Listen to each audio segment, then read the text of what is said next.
Good afternoon, everyone. Today we are going to start with this topic, political theory, meaning and approaches. And now before starting on, let's have a look at what politics is. So, politics is the way by which any group makes decisions. So, it is about group taking decisions for what's good for it, for its collective well-being, for any particular decision, for any interest base, for any purpose, for any issue.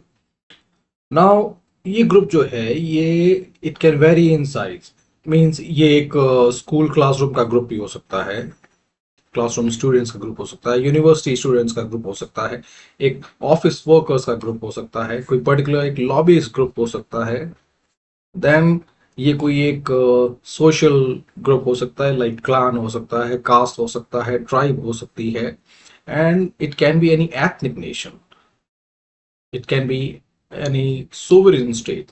So group की size कोई भी हो सकती है, but ultimately जो ग्रुप का main purpose है वो यही है, to engage in politics, to make decisions, to allocate resources, to thwart any security attempt, to look after their well-being. Now, in the realm of political science, obviously we are going to talk about the larger socio-political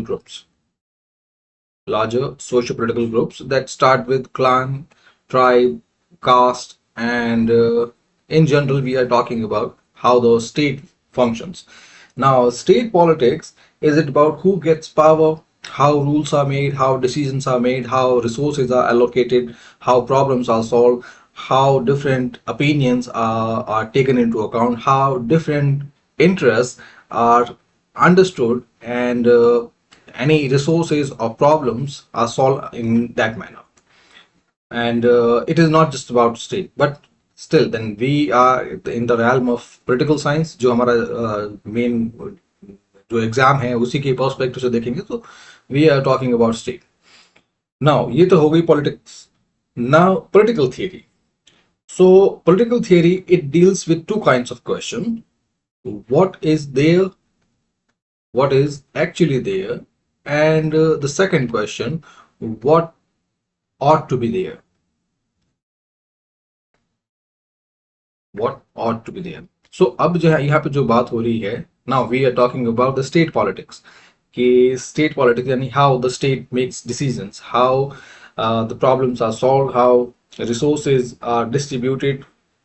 सो इन सब में first जो actually जो हो रहा है state के अंदर, कैसे डिसीजन मिल रहे हैं, कैसे रिसोर्स जो है वो रीडिस्ट्रीब्यूट हो रहे हैं, कैसे सिक्योरिटी, फाइनेंशियल या जो सोशल है, पॉलिटिकल चीज़ें हैं, उन सब के डिसीजंस कैसे हो रहे हैं, वो प्रॉब्लम्स कैसे सॉल्व हो रही है. And then we look at the ideas, we look at some functions, we look at some basis कि वो चीज़ें कैसे होनी चाहिए, कैसे डिसीजंस बनने चाहिए, और किस तरह से डिफरेंट आइडियाज जो हैं वो स्टेट के फंक्शनिंग के लिए ज़रूरी हैं, वो कैसे इंटीग्रेट करने चाहिए. सो political theory it looks at those two things. First the reality, and the second the realm of the landscape of ideas, principles and values. So हम दो चीजों में कह सकते हैं, first reality and then second values. And now comes third thing, approaches. So approaches are different ways or lenses or methods to study both politics and political theory. So if we took a comprehensive, coherent view, then we can say politics is the actual action, then political theory is the guide, is the hand that provide direction to that action, and finally approaches, they are like different ways to understand both the action and the guide. I repeat again, politics is the action, the actual decision making. Now political theory, it understand how decisions are made and how they ought to be made. And so the political theory most often work as a guide. And finally approaches, they are the ways or method to understand how actions are taken and what was the basis of it. Now let's begin with first question, what is political theory? So जो जरूरी है वो सब तो बता दिया। Political theory is normative. Normative means what ought to be there, कैसे decisions कैसे लिए जाने चाहिए, किस तरह की गवर्नमेंट होनी चाहिए, किस तरह से रिसोर्सेज अलोकेट होने चाहिए। And then analytical means to look at the reality, to evaluate the reality, if whether the way by which decisions are taken, or the way by which government or state is working or allocating resources or administrative services are being rendered to, वो सब ठीक है कि नहीं है, the analytical version. So ये दोनों चीजें आप सिंपली कह सकते हैं इन दोनों को. The first one is reality and the second one talks about values. Now, political theory, it asks many questions like what is justice. So because ये questions जो हैं ये they are about systematic reflection कि when we know the reality, कि जब पता है कि गवर्नमेंट कैसे काम कर रही है, स्टेट कैसे काम कर रहा है, then we get an idea about the positive and the negative, the achievements and the shortcomings. So उस दोनों से we can introspect, we can reflect on what was working and what is not working, and then simply these things which form the basis for any groupism. ये जो simple questions हैं, they are the existential question. Existential means because politics, political theory, the the state, the machinery, the bureaucracy, judiciary, all the institution, all of them, they exist just because people are there. And people are there, then groups are there. So existential means कि अगर लोग जिंदा हैं, लोग सही तरीके से जिएंगे, तभी वो चीज आगे चलेगी. और ये क्वेश्चन तो बहुत जरूरी है. these values, the fundamental values upon which all those groups work. So ऐसे ये questions तो बहुत जरूरी है. in political theory, when I said it is a normative thing, so means it is going to talk about those questions which will keep coming in every generation कि justice क्या है ना. फिर स्टेट का एग्जिस्टेंस जरूरी क्यों है, फिर पॉलिटिकल पावर किसके हाथ में होनी चाहिए, क्यों होनी चाहिए, क्यों इलेक्शंस कैसे हो, किस तरह से जो पॉलिटिकल या पब्लिक ऑफिस है वो किस तरह से दिए जाए, कौन कौन से लोग जो है वो उनमें आने चाहिए, फिर लोगों के पास कौन से राइट्स होने चाहिए, वो राइट्स किस तरह से इम्प्लीमेंट हो, अगर उन राइट्स का वायलेशन हो तो वो किस तरह से वो चलना चाहिए, ये सब. Then comes the key features of political theory. So first, normative in nature means what ought to be there, politics के बारे में. Then conceptual clarity, that it breaks down and clarify abstract terms. Like जितनी भी values, ideas and principles, all of them, they are clarified by political theory. Because otherwise they will lose their value, and second, they are prone to misuse. If something is not delineated properly, if something is not listed or explained properly, then there are many rogue elements that are likely to misuse with those things. And especially in the terms in the social groups we live in, there are certain elements which are quite uh, out of order. या कह सकते हैं the people who may undertake anything which goes against the spirit of groupism, spirit of human existence. Like जितने भी dictators हैं, टोटलिटेरियंस हैं, टेरेंट्स हैं, या फिर टेररिस्ट की बात कर सकते हैं, या फिर रेडिकल्स की बात करते हैं, रिलीजियस या पॉलिटिकल एक्सट्रीमिस्ट की बात कर लेते हैं. So what they do, they try to tear apart the spirit of that social fabric. So ऐसे में conceptual clarity बहुत जरूरी है. Then comes critical inquiry, so which is again a feature of political theory, कि जितने भी questions हैं existing power structure and beliefs, जो मैंने अभी आपको कहा है कि जो existential questions हैं which will keep coming up in every generation, क्योंकि justice के parameter जो हैं down the line and throughout the history they have kept changing, kept modified, kept remade. और ये इसलिए क्योंकि हर एक एज में उसी चीज के, उसी सवाल के मायने बदल जाते हैं. देन हिस्टोरिकली एम्बेडेड, क्योंकि yes they draw their ideas from past thinkers. So that's how this clarification और this evaluation works, this analytical work. ये कब होगा, द इवैल्यूएशन कब होगा, जब उनके पास किसी चीज के अचीवमेंट्स एंड शॉर्ट कमिंग्स दोनों आएंगे. और यही होता है जब उनके पास जो पुराने जितने भी थिंकर्स हैं उन्होंने कुछ कहा और वो आइडियाज इम्प्लीमेंट हुए, देन उनके पास फिर एक एनालिसिस होता है कि what work and what did not. And finally, the next last feature of critical theory, it is that it is interdisciplinary. So interdisciplinary mean it interact with and it merges with many other subjects, many other disciplines: ethics, law, sociology, economics, anthropology. And आज के time में कहें तो जो कोई भी subject जो है वो छूटा ही नहीं है. जितने भी साइंस हैं, लाइक आप नेचुरल साइंस ले लें, ठीक है, या फिजिकल साइंस ले लें, दोनों साइंस जो है सब साइंस में स्टैटिस्टिक्स वगैरह सब सब मिला के एक एनालिसिस निकलता है. फिर let's move on to approaches to critical theory. So the first one is normative approach. So normative approach means uh,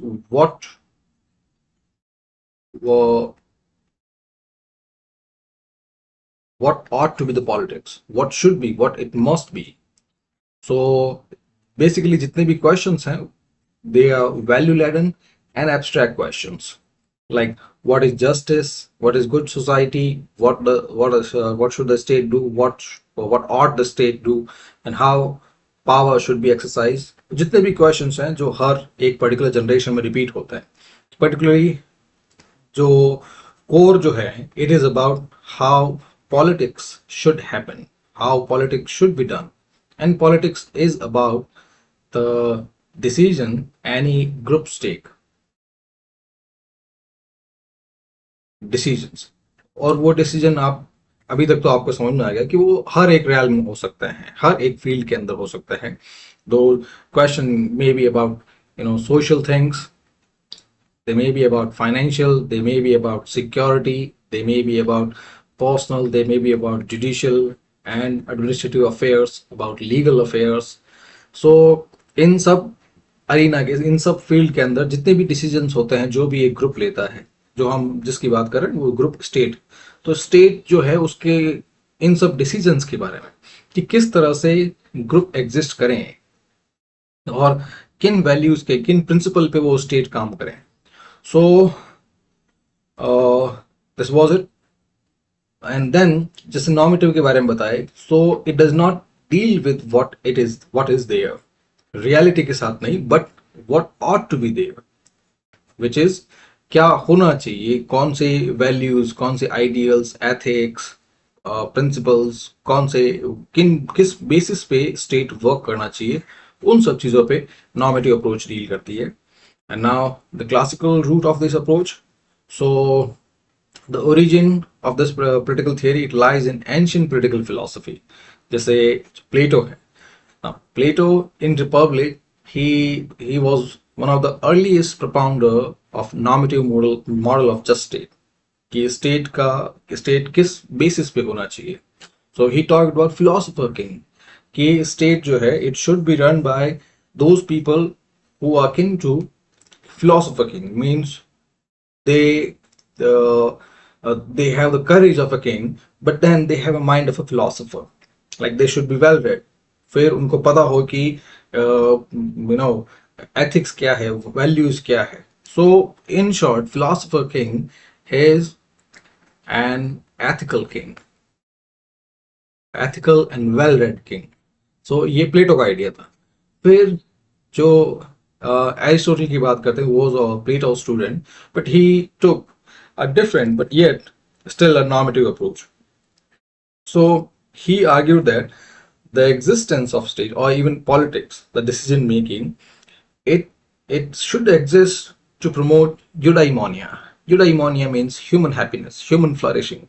So any good state should cultivate these feelings and cultivate moral citizens. या in another way, Aristotle का कहना था कि जो भी state हो, it should provide those conditions under which people can flourish, people can achieve happiness, and then the state in itself will cultivate moral citizens. So ये दोनों आइडिया जो आप देख सकते हैं, दोनों के दोनों they are in the abstract realm and the realm of ethics. फिर सिमिलर वर्ड्स जो हैं वो इंडियन पॉलिटिकल थॉट में भी है, जैसे जो अर्थशास्त्र है बाय कौटिल्य एंड धर्मशास्त्र, both of them they emphasize raj dharma, which means the duty that that is associated with the throne of a king, कि एक राजा जो है वो किस तरह से अपनी प्रजा का ध्यान रखे, कौन सी उसकी एथिकल ड्यूटीज हैं. सो अगेन तीनों में देख सकते हैं, दे talk about an ethical positioning of politics. फिर comes the next phase, the Enlightenment phase. Now, this phase, it had a blend of the ethical and the realist value. So we can call it the modern normative theory in Europe. So यहाँ पे जैसे Thomas Hobbes की बात करते हैं, who in Leviathan talk about a powerful sovereign who is necessary to provide a stable government. Then John Locke की बात करते हैं, who said that the state should be there to protect the life, liberty and property of citizens. Then comes Jean-Jacques Rousseau, who in Social Contract talk about general will, that the state should exist to exercise that general will. So यहाँ पे again the blend of realist and ethical value, modern normative theory. फिर Indian context की बात करते हैं. So जैसे महात्मा गांधी है, and we know he was a man of ethical politics, कि he try to combine political value along with ethics, along with spirituality and morality. जैसे the idea of Swaraj, so which means self-rule. So this idea was not about ousting the British, but it was about individual self-control, about cultivating moral values, having an ethical outlook in life. फिर similarly Rabindranath Tagore की बात करें, so he talked about universal humanism, an old version of cosmopolitanism, कि सिर्फ हमारी ही क्यों बात करें, हम पूरी दुनिया में जितने भी ह्यूमंस हैं उन सब की फ्रीडम, डिग्निटी के बारे में, इंटीग्रिटी के बारे में बात करें. Then came the ideas of B.R. Ambedkar, so who talk about achieving social equality, about getting rid of orthodoxy, about achieving caste equality. So यहाँ पे इन तीनों में देख लेंगे that they did not talk about what actually worked.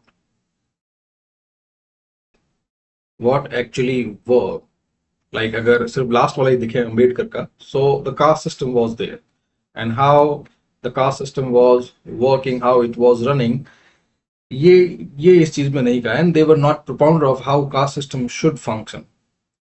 They talk about how the society ought to be there. जैसे रविंद्रनाथ टैगोर ने how we should live, how we ought to live, या गांधी की बात करें तो what kind of a man an Indian should be, a free Indian should be. So शुरू से प्लेटो से लेकर अंबेडकर तक, all of them they talk about this thing, ethical politics, and that's what normative political theory is. And that's how we are understanding this abstract, this principle and ideatic or value laden field of political theory. Now फिर criticism की बात करते हैं. So again जो हम कह सकते हैं, अगर value laden है, idealistic है, and principle prone है, so then the first criticism यही होगा कि the theory, they are detached from reality, कि सारी values हैं, abstract thoughts हैं, and they are ignoring how power is working on ground. फिर other criticism, जितने भी अलग अलग अप्रोचेज हैं उन सब ने फिर अपने हिसाब से क्रिटिसाइज किया. लाइक मार्क्सिस्ट, उन्होंने क्रिटिसाइज किया कि जो एब्स्ट्रैक्ट थियरी है, it hides the material interest.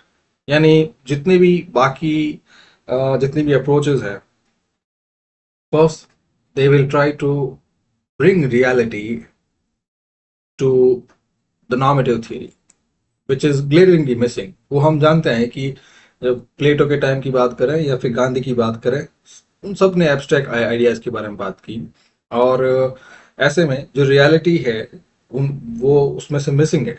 लेकिन यहाँ पे फर्स्ट क्रिटिसिज्म रियलिटी का तो है ही है, the detachment from reality. But जो बाकी नॉर्मेटिव थियरीज, बाकी जितने भी अप्रोचेज हैं, वो सब भी उनको उसी तरह से क्रिटिसाइज करेंगे जो उनके फील्ड के अकॉर्डिंग, उनकी अप्रोच के अकॉर्डिंग जो नॉर्मेटिव के अंदर मिसिंग है. Like Marxist says कि this ethical politics, this these group of abstract ideas, they do not talk about the material interest. फिर जो behavioralist हैं, they reject it for being unscientific, because behavioralists, they talk about the scientific evaluation of political behavior. फिर ये सब है, लेकिन finally जैसे Indian constitution की बात करें, जो हमारा कॉन्स्टिट्यूशन है, so it is also deeply normative. And normative यानी क्या होना चाहिए, what ought to be there. और इंडियन कॉन्स्टिट्यूशन प्रियम्बल में भी प्रिंसिपल्स लिखे हुए हैं, justice, liberty, equality, fraternity. So now second approach, empirical and behavioral approach. Now this approach, it merges two aspects of any human personality. First is behavior. All of us, we show certain kind of behavior, certain pattern of behavior, and this theory think that behavior can be measured. And here comes the second part, which has been merged, which is empirical nature. That अगर कोई चीज major की जा सकती है, that measurement should not be on abstract ideas, should not be on bogus criteria, but should be in empirical way. It should be tested and evaluated on scientific principles. So in short, this empirical behavioral approach, it says that human behavior, human political behavior, or all different parameters of politics, they can be measured in an empirical way, in scientific way. और अगर measurement की बात कर रहे हैं या behaviour pattern की बात कर रहे हैं, then this approach, it moves away from the normative one. It does not ask, it does not propose what ought to be there, but it focuses on what actually is happening on the ground. फिर जो questions हैं, why do people vote the way do? So again, political behavior. फिर what shapes public opinion and how institutions really function in practice, how benefits are being accrued, how taxes are being collected, why people evade taxes, what behavior nudges can be there so that people start submitting, people start paying taxes on time, what other behavior pattern are there, why people vote for caste, why people vote for religious or any ethnic criteria, how do hate speech influence the voting outcome, how election engineering happens. So ये सारे जितने भी questions हैं which are measurable, वो सब इस approach में include किए गए हैं. So in one way or another, ये approach जो है, it tries to make political science or the study of politics a scientific and observable field, just like other natural sciences like statistics. So let's have a look at how this field of studying political theory, this field of studying politics began. So this revolution, this behavioral revolution, it began in America in 1950s and 1960s. वैसे एक और चीज मैं यहाँ पे बताना चाहूँगा, that this behavioralism, it is different from behaviorism. So behaviorism is a part of psychology, and behavioralism, it is a part of political theory, political science in general. So ये जो behavioralism है political science का, it began because people started getting dissatisfied, frustrated with abstract idealistic models. So उनके हिसाब से हाँ, वो जो है, जो मेजर्ड प्रिंसिपल, जो एम्पिरिकल प्रिंसिपल है, साइंटिफिक प्रिंसिपल्स हैं, लाइक स्टैटिस्टिक्स हो गया, डेटा कलेक्शन हो गया, सर्वे मेथड्स हो गया, पार्टिसिपेंट ऑब्जर्वेशन हो गया, ये सब मेथड जो है, ये इंक्लूड करके जितनी भी चीजें हैं, जितने भी पॉलिटिकल बिहेवियर है, उनको स्टडी किया जा सकता है. So they argued that by collecting data through surveys, interviews, field work, by analyzing patterns of behavior, voting, protest, elite decision making, how the transfer of money, how voter frauds are working, how political funding is happening, how lobbyists work, ये सब जो है patterns study किए जा सकते हैं. Then उन्हीं pattern के बेसिस पे कुछ मॉडल्स डेवलप किए जा सकते हैं that can sometime explain and predict political outcomes. फिर this movement is associated with the scholars like David Easton who called for systematic science of politics. इसके बारे में कि जितने भी जो जो इनपुट्स एंड आउटपुट्स हैं वो सब स्टडी किए जा सकते हैं. Then Gabriel Almond and Sidney Verba. So इनका एक दिस ये केस स्टडी है द सिविक कल्चर जो यहाँ पे देखते हैं. So it investigated 5 countries US, UK, Germany, Mexico and Italy to identify cultural traits that supports stable democracies. So, and then comes Robert Dahl, who provided the empirical study of pluralism and democracy in America. So ये studies है.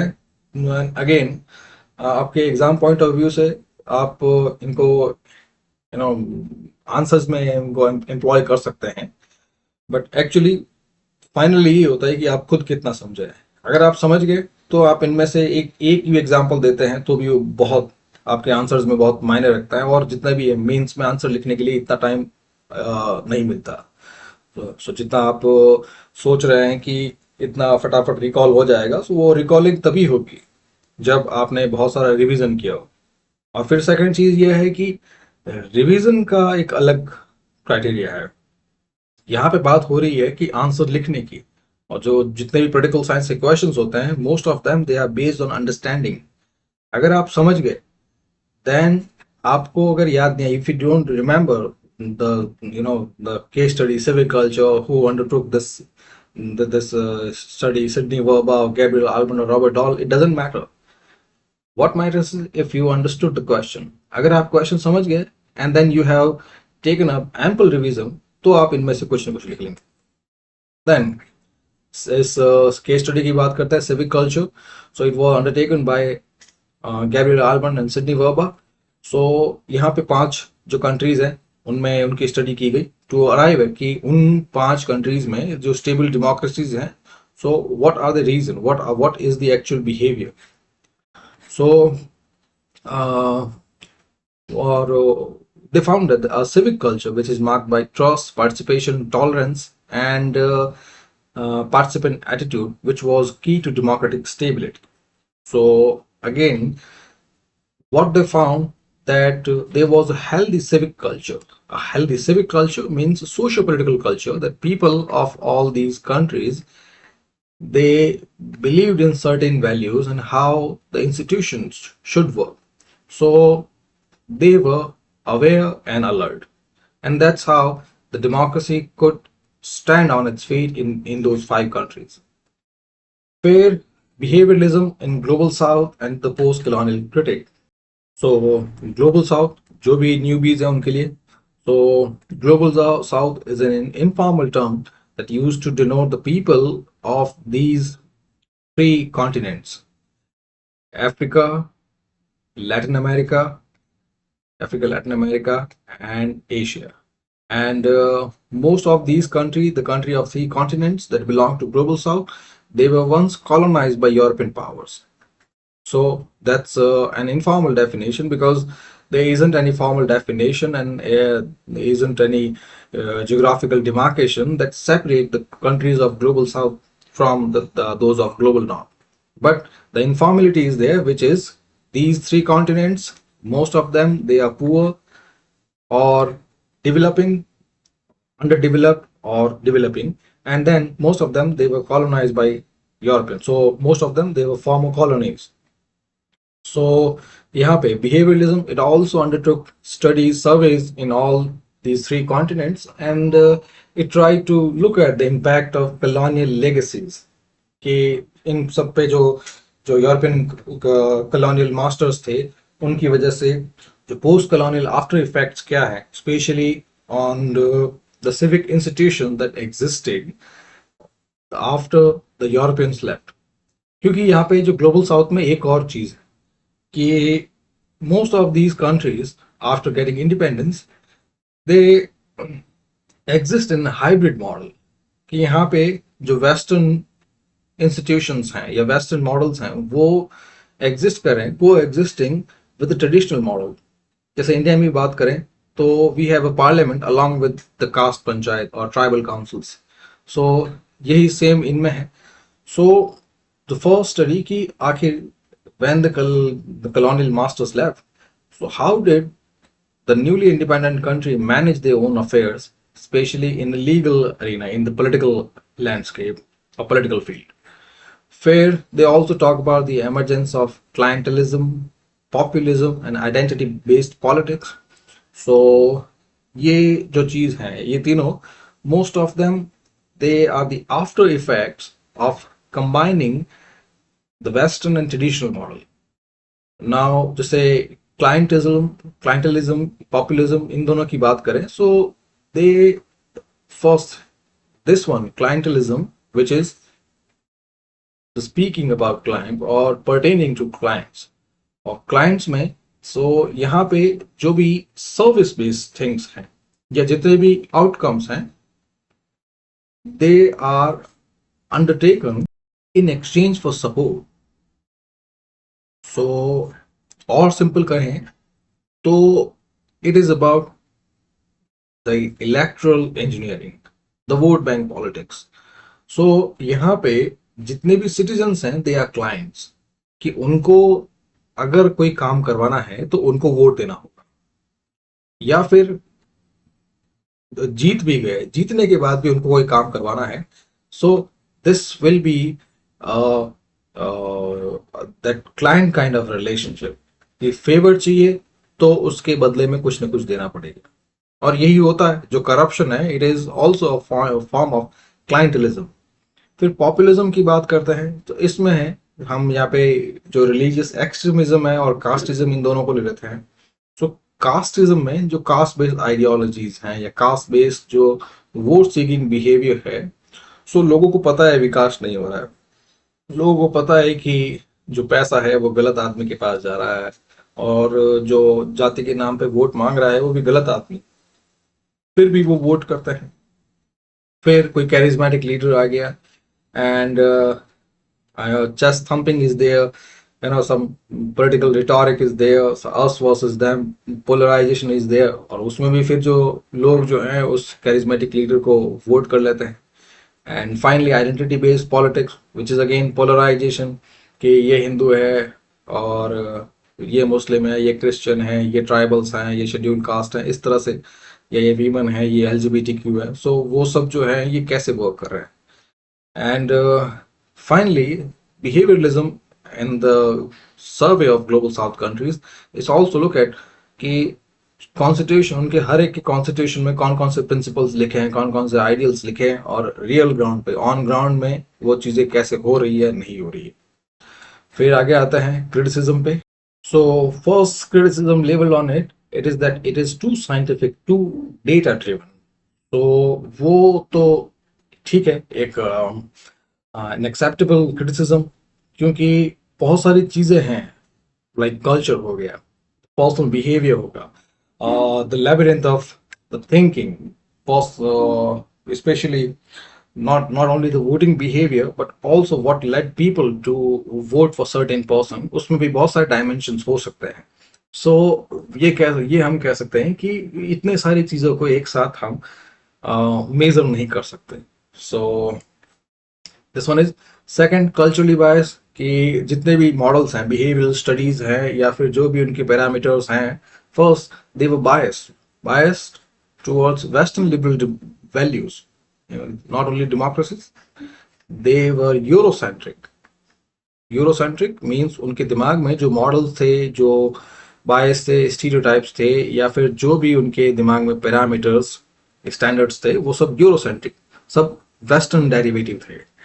And finally technocratic, that it view a politics as management, but हम जानते हैं कि politics management नहीं, it is about a group taking a certain decision, और उनमें बहुत सारी चीजें होती है.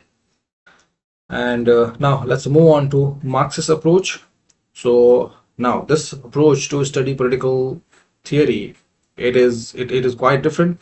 First, it looks at history, it looks at the world through material terms, through a class struggle. So Marxist stands about that class struggle that exists between working class and owner class. Working class and owner class. Working class को उन्होंने कहा है प्रोलेटारिएट, and the owner class bourgeois. यहाँ पे हम कह सकते हैं there is a dichotomy between working class represented by the socialist and the owner class being represented by the capitalist. So that's how the Marxist sees the world. और उनके हिसाब से जो स्टेट है, क्योंकि हम उसी उसी के बारे में पढ़ रहे हैं, the political theory of state, how this group is taking decisions. So we are talking about politics in general. So Marxist के अकॉर्डिंग ये जो पॉलिटिक्स हो रही है, it is in the realm, it is in the sphere jurisdiction of that state, and the state, it exists to maintain that class domination. So Marxist says कि हमें इस पॉलिटिक्स के बारे में बात करने से कोई फायदा नहीं है, क्योंकि ये पॉलिटिक्स हो रही है उस स्टेट के थ्रू जो सिर्फ कैपिटलिस्ट क्लास का है, जो सिर्फ उस कैपिटलिस्ट, उस रिच और उस ओनर क्लास को मेंटेन करने के लिए एग्जिस्ट करता है. In other words, Marxists equate state with the ruling class. So, for that matter, जो मार्क्सिस्ट अप्रोच है उसके अकॉर्डिंग स्टेट जो है, it itself becomes an instrument of that ruling class. फिर द मार्क्सिस्ट अप्रोच की बात करते हैं, the foundations by Karl Marx, Friedrich Engels and historical materialism. So historical materialism जो मैंने अभी आपको बताया कि Marxist sees the history through the material lens, कि उनके according history is driven by material forces, कि जितने भी हिस्ट्री है शुरू से लेकर अब तक, जितने भी चेंजेस हुए हैं, मॉडिफिकेशंस हुए हैं, वॉर हुए हैं, all of them, they were because they happened to for those material gains, to get hold of the resources, and uski wajah se since the beginning there has been a constant conflict between two classes. First, the working class and the owner class. So ये theme जो है ये Marxist thought में आपको repeat होती दिखेगी. जैसे उन्होंने एग्जाम्पल दिया है कि इन फ्यूडल सोसाइटी जो रूलिंग क्लास थी, it was a land owning nobility, और बाकी जो लोग थे, the peasants, they were the working class. फिर in capitalist society it is the bourgeois that owns capital and industry, and बाकी जितने भी लोग जो हैं who do not belong to the ruling class, they are the working people. So ultimately, Marx के according जो अभी आपको बताया, the state exist to protect the interest of ruling class. So the state itself is an arm, an extension of that ruling class. So state जो है वो उस working class के सपोर्ट के लिए कुछ नहीं करेगा. फिर बात करते हैं the Marxist idea, revolution and change from theory to practice. So Marxism जो है, it does not stop here. Means सिर्फ एलिगेशन एक्यूजेशन पे नहीं, it also talk about a revolution in which the capitalism, the owner class, the ruling class will be overthrown, and उसको overthrow करने के बाद, उसको हटाने के बाद, what will remain is a classless, stateless, communist society. So this revolution is for removing all the class barriers and creating a classless और stateless society, जिसमें कोई क्लास नहीं हो, कोई स्टेट नहीं. सो ये आइडिया इसलिए डाला है क्योंकि still they are talking about state as a problem, क्योंकि यहाँ पे state again an instrument of the ruling class, an instrument who will not support the working class, who does not belong to the working class. So ऐसे में state itself is a problem. So फिर again ये idea जो है, it was put into practice in Russian Revolution 1917 when Lenin adopted Marxist ideas, and again then he argued for a vanguard party. So यहाँ पे जो vanguard party है, आपको मैं एक और आइडिया दे देता हूँ यहाँ पे, जो मैंने डाला नहीं है बट बता देता हूँ. So this revolution, the Marxist revolution, it also talks about a transition, transitional stage, which is called the revolution of the proletariat. उसके अंदर क्या है कि जो working class हैं, they will rise up, they will take up arms, and they will demolish all the institution, all vestiges of capitalism. और जब तक कैपिटलिज्म और स्टेट पूरा खत्म नहीं हो जाता, तब तक वो ट्रांजिशनरी स्टेज वो रहेगी, एंड उसके बाद उसको भी डिमोलिश करके फिर एक क्लासलेस स्टेटलेस सोसाइटी क्रिएट करेंगे. सो यहाँ पे that revolution of the proletariat, it was undertaken by a certain party. ये फिर अगेन आगे आप देखेंगे या फिर किसी और चैप्टर में आप देखेंगे कि किस तरह से लेनिन ने और बाकी जितने भी जो कंट्रीज हैं जहाँ पे ये कम्युनिस्ट आइडियाज जो हैं अप्लाई किए गए, वहाँ पे यही जो ट्रांजिशन स्टेज है ये भी अपने आप में डिक्टेटर बन गई. खैर, फिर बात करते हैं new way of thinking that's associated with the Frankfurt School, then Antonio Gramsci. So Antonio Gramsci ने एक आइडिया दिया कल्चरल हिगेमनी का.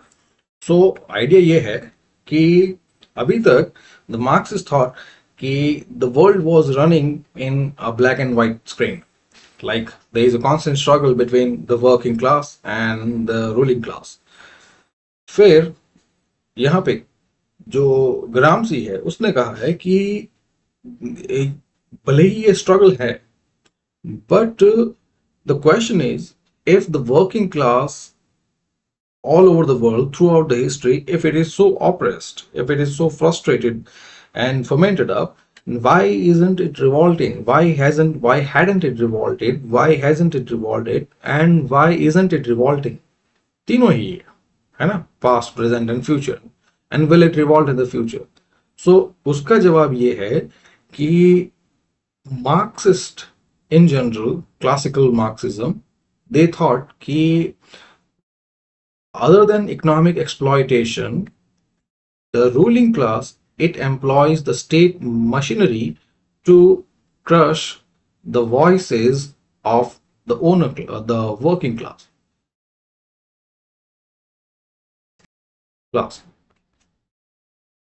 So यानी स्टेट जो है it was using its military institution, military, bureaucratic and police institution to crush those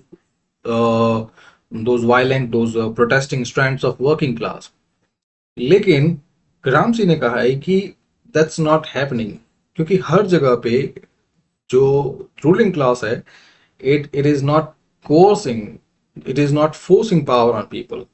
कुछ और ही हो रहा है, that the ruling class is not maintaining its power just through coercion, through police and military, but through consent. And उस concept के according कि the ruling class, it shapes public opinion, it shapes public, it influences public in such a way that they assume that the world they are living in, it is natural. They are not questioning it. Just like we do not question the caste hierarchy, the caste system, the religious divide, जितने भी customs है, traditions है, we do not question them because they are so deep, they have made so deep inroads into our psyche, into our collective well-being, into the literature, into school, in every other aspect of our life, in every aspect of our life. उन सब में वो चीजें इतनी फैल चुकी हैं, they are so omnipresent कि शुरू से बचपन से ही लगता है कि वो सब चीजें नेचुरल है. और यही आइडिया ग्रामसी ने दिया, and that's what we call cultural hegemony, कि the ruling class, it has pervaded, it has made deep inroads into our collective psyche, in our collective mind, that all those inequalities, all those social ups and downs, the questions of mobility, and whatever they say, all of them, they appears natural. Then this idea also help explain why neoliberalism, it remains dominant today. So neoliberalism, which means the belief in private property and non-interference by state, and three, free market. So free market, here you can understand it as competition. तो यहाँ पे neoliberalism, the belief in this competitive market, in short. So ये idea जो है आज के most of the countries they have employed these ideas. So ये समझ में आता है कि क्यों आज के टाइम में new liberalism is gaining inroads, is spreading its root everywhere, और क्यों दुनिया भर में कंट्रीज में राइट विंग पॉपुलिज्म बढ़ता जा रहा है. Right wing populism means a belief in free market, belief in neoliberal policies, along with the nationalist rhetorics. Nationalist rhetorics. So यहाँ पे वो दो चीज करते हैं. First, they stand for business class. They stand to protect and maintain the ruling class, the capitalist hegemony, capitalist power. But then वो साथ में जो बाकी लोग हैं, they fool them, they keep them in this disguise that they are national. So nationalist rhetorics were there, the polarization, the identity based politics, ये सब चलता है. ये राइट विंग पॉपुलिज्म बहुत सारी कंट्रीज में भी दिखा है. फिर मार्क्सिज्म की बात करते हैं इन इंडियन कंटेक्स्ट. सो जैसे जो नक्सलाइट मूवमेंट है, so Naxalite movement which started in Naxalbari in West Bengal. So एक सिंपल सा आइडिया इसका यही है that the state, it needed tribal land for its mineral wealth. Now उसी ट्राइबल बेल्ट पे, उसी ट्राइबल लैंड पे, the tribal people, they were not properly rehabilitated, they were thrown out them, they were displaced. So the people, those tribals, they revolted against the state by taking up the Maoist idea, the Naxalite, या कह सकते हैं the Marxist Maoist idea. और इस idea के according the state should be overthrown in a violent revolution, and that's what they have been undertaking. इतने साल से जितने भी रेड कॉरिडोर्स की हम बात करते हैं, जहां पे वो ट्राइबल रहते हैं, जो स्टेट के खिलाफ जो है अभी भी जो वायलेंस चल रहा है, तो उसका बेसिक आइडिया यही है. सो ये भी एक केस स्टडी है. तो second case study is about that has been undertaken by Anand Teltumbde and Gail Omvedt. So यहाँ पे आइडिया यही है that Marxism was combined with Ambedkarite thought. जैसे नेक्सलाइट के अंदर जो मूवमेंट है, it combine Marxism with Maoism, और यहाँ पे Marxism with Ambedkarite. So idea यही है. First, a dichotomy between two class, the ruling class and the owning class, the ruling class and the working class. And second, Ambedkarite thought, it talks about caste equality. There should not be any caste. So ultimately, caste itself is a class, a compartmentalization, a division. So ये दोनों चीजें same है, but Marxism है, it talks, it sees the world in a material lens, in economic lens. और जो Ambedkar thought है, it is charting a social sphere. So चीजें दोनों सेम है, एक इकोनॉमिक है, एक सोशल है. बट अगेन सिर्फ ऐसा नहीं है कि जो शेड्यूल कास्ट है उनको सिर्फ सोशल स्पेयर में ही उनके साथ डिस्क्रिमिनेशन हो रहा है, और बाकी इकोनॉमिक स्पेयर में वो उनको सब बराबर लेवल प्लेइंग फील्ड मिल रहा है. ऐसा तो है नहीं, क्योंकि जितने भी डिस्क्रिमिनेशन होते हैं वो सब एक दूसरे से जुड़े हुए होते हैं. सो यहाँ पे वही इंटरसेक्शनैलिटी डायमेंशन जो है उसी के बारे में. सो ये स्टडी जो है undertaken by Anand and Gail. So it was about analysing caste and class together. So that's how we arrive at that intersectional discrimination, कि किस तरह से एक स्पेयर में डिस्क्रिमिनेशन से दूसरे स्पेयर में भी डिस्क्रिमिनेशन शुरू हो जाता है. सो जैसे यहाँ पे इन्होंने कहा है कि जो दलित एग्रीकल्चरल लेबरर्स हैं, they face not just economic exploitation, social exploitation तो है ही है. They are at the lowest strata of the society. Then economic exploitation, क्योंकि उनके साथ वही जो है लोवेस्ट स्ट्रेटा पे है, तो मोबिलिटी नहीं है, इकोनॉमिक सोशल मोबिलिटी दोनों ही नहीं है, अपॉर्चुनिटीज नहीं है। फिर साथ में एक और चीज इंटरसेक्शनल, इस लैडर में एक और रंग बढ़ गया कि दे ऑल्सो रिचुअली डिस्क्रिमिनेटेड। सो ये स्टडी जो मार्क्सिस्ट पर्सपेक्टिव से ली गई है। And finally comes criticism. So first criticism will be economic determinism. So economic determinism, it means, जैसे बार बार मैंने कहा है कि marxism it looks at the world through economic lens. So that's what economic determinism is.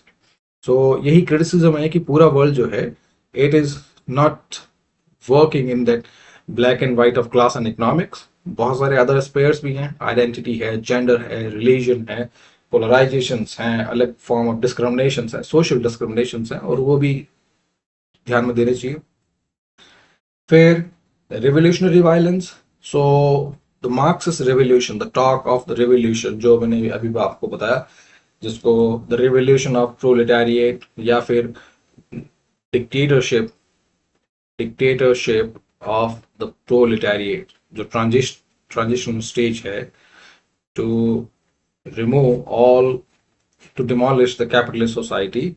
सो ये जो revolution है या dictatorship है, it may lead to authoritarian outcome, जैसे जो स्टालिन पर्जेस है, या फिर चाइना के अंदर है, या फिर क्यूबा के अंदर जितने भी कम्युनिस्ट एग्जाम्पल्स है, तो उनमें यही जो डिक्टेटरशिप जो है, ये जो ट्रांजिशनल स्टेज है, उसके आउटकम्स जो है ये अथॉरिटेरियन ही हुए हैं। फिर neglect of democracy. So when, ये सीधी सी बात है कि they look the state as an extension, as instrument, as a tool in the hands of ruling class, so they are not going to support state in any form. So साथ में उनके लिए जो लिबरल डेमोक्रेसी है और ये सब जो है, it is also bourgeois. Bourgeois means a part of ruling class.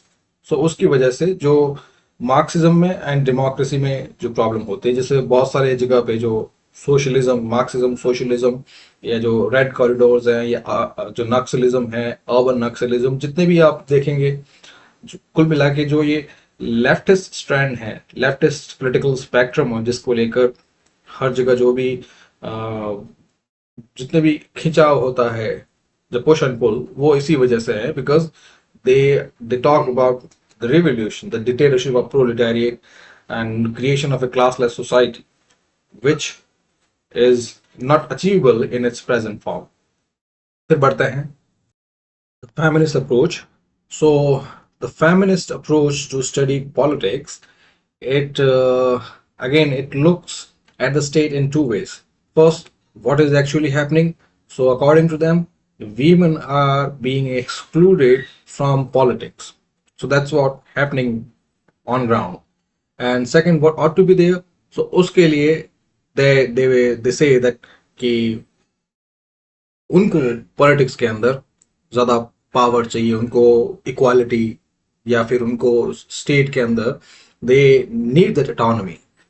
So in other words, this approach, this feminist approach to study politics, it says कि the state is an institution of patriarchy. The state that as an institution is run by man, and when it is run by man, it does not look at the needs, the equality, the autonomy, the power dynamics of women.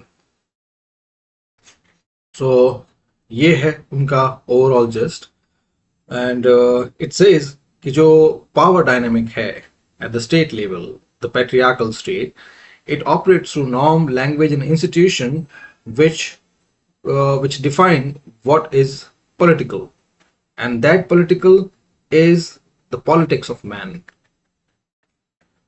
और this, ये जो the masculine politics हैं, आदमी की जो politics है, it has two different spheres, या two different कह सकते हैं टू डिफरेंट कंपार्टमेंट्स है। एक है पब्लिक, दूसरा है प्राइवेट। सो पब्लिक स्पेयर और public compartment, it is for man, यहाँ पे रूल्स जो है आदमी बनाते हैं। And there is a private sphere, the domestic sphere, जो जहाँ पे महिलाओं को, where women has been pushed into, और यहीं पे अगेन फिर उनकी वही चीज आ जाती है, the state it caters, it addresses the concern of man, but it often overlooks, ignore the grievances, the questions, the desires, the rights, the issues. In short, the state it does not address the issue of women. So ये total है. Now, social contract versus the sexual contract. So first, the idea of social contract, it was given by the ancient, the previous thinkers such as Locke, Hobbes, or Rousseau.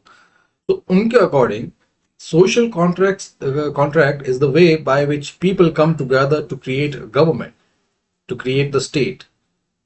So उनके हिसाब से उस वक्त के लिए they said that कि the free men they come together to create a state.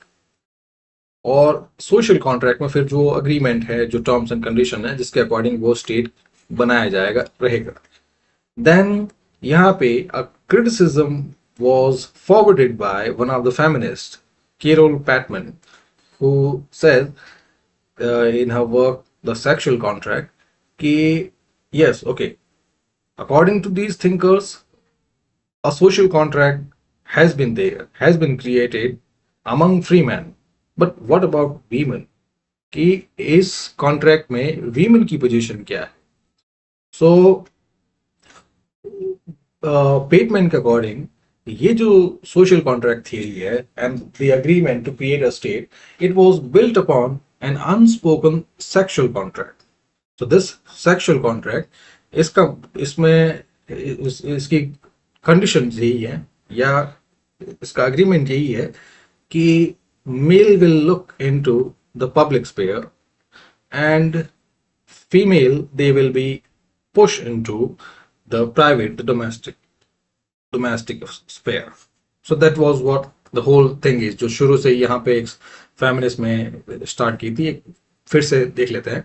So feminist theory, it says that कि the state has been created by men to look after the grievances, to address the issues of men, but the issue of women they have been ignored. And then the state has been created. वैसे state जो है ये कह सकते हैं कि treaty of Westphalia के बाद क्रिएट हुआ, और लेकिन जो स्टेट का आइडिया है, जो पॉलिटिकल थियरी है, वो शुरू से है, नॉर्मेटिव टाइम से है, प्लेटो के टाइम से है. नाउ जो रिसेंट जो है, जो मॉडर्न थिंकर्स हैं, लाइक ये लॉक, हॉब्स एंड रूसो, जिन्होंने सोशल कॉन्ट्रैक्ट का आइडिया दिया. So this social contract again same thing कि people coming together and they agree on what will be the terms and condition for existence of state, कि state के कितने क्या functions होंगे, किस तरह से काम करेगा. But now here they ये जो thinkers हैं जिस टाइम पे exist कर रहे थे, उस टाइम पे women को rights नहीं थे. So all they talk about was men. And उस टाइम पे state या पूरा world जो है, it worked on patriarchy.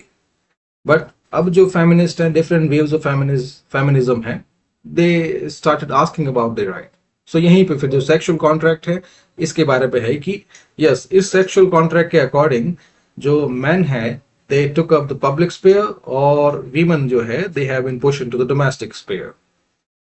So and finally the women's issue about their bodily autonomy, about their unpaid work, उन सब के बारे में भी कुछ ना कुछ सोचना चाहिए. फिर बात करते हैं law and male power, MacKinnon's radical critic. So Catherine Mackinnon, a radical feminist, she argued that law, the legal aspect, it reflects and reinforces male dominance. So ये एक core theme है feminism की, that they keep attacking the state as an institution of man, institution that support the power of man, support power of patriarchy, the patriarchal rule. So यहाँ भी McKinnon ने भी यही कहा कि स्टेट या जो लीगल डोमेन है ना, it is to reinforce, it is to support the male dominance. और फिर एक और चीज है मैरिटल रेप. सो जैसे बहुत सारी कंट्रीज में मैरिटल रेप जो है it has not been recognise, क्योंकि जो फेमिनिस्ट हैं, feminist women, they say that they have the bodily autonomy. Bodily autonomy कह सकते हैं, या इन सिंपल ये कह सकते हैं कि they have they own dignity, human dignity. और वो तो सबके साथ है, किसी के साथ कोई भी बिना उसकी परमिशन के, बिना मर्जी के, बिना कंसेंट के कुछ नहीं कर सकता। सो मैरिटल रेप जो है ये भी एक अनचार्टेड टेरिटरी है, specially regarding bodily autonomy, about human dignity, कि even if two people are married, but the man cannot have sex to his wife without her consent.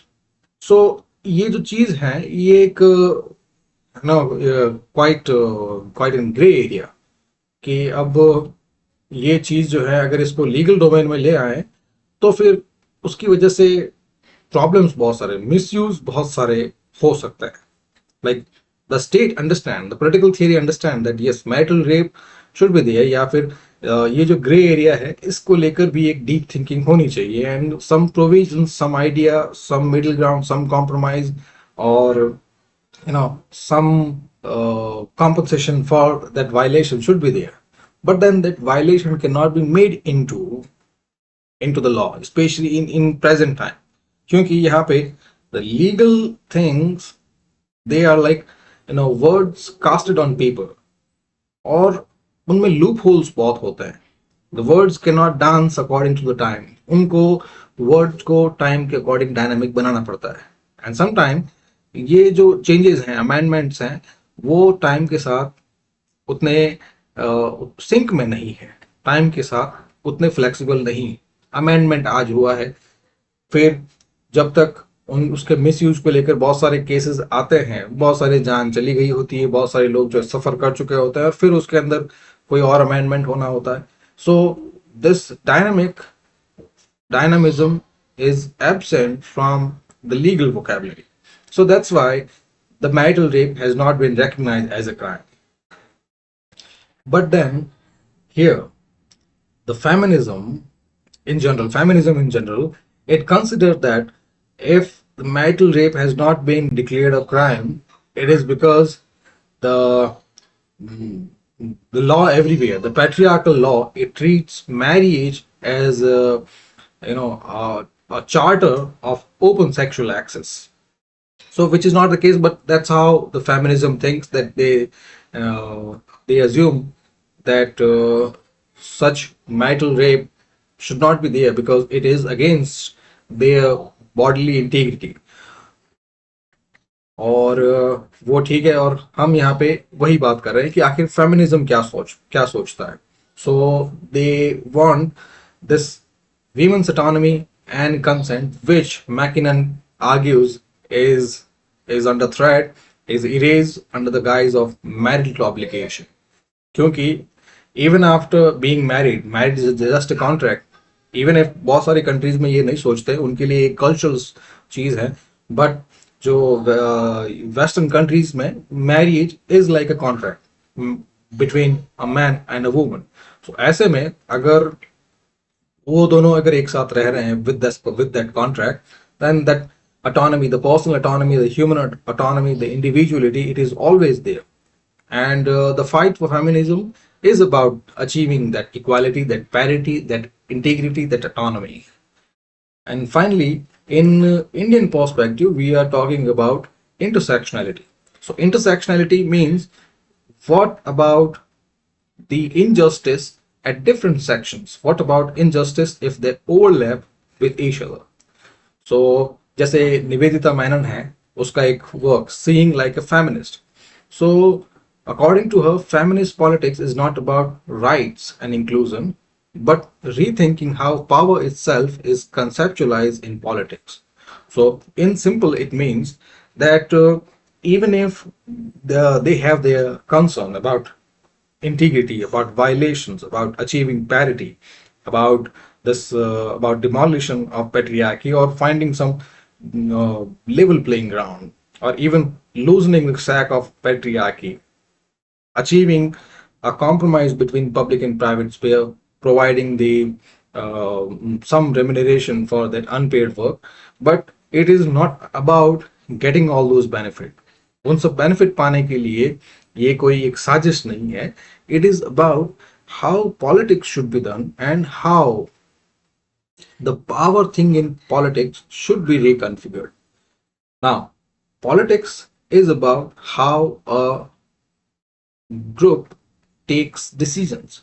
So it is very simple. Politics is about decision making in general. Now, the decision making thing is not a matter of power. Even if we want to look at it, but this particular term should be reconfigured. क्योंकि decision लेना जो है वो कोई power नहीं है. उसमें आपको कुछ मिल नहीं रहा है.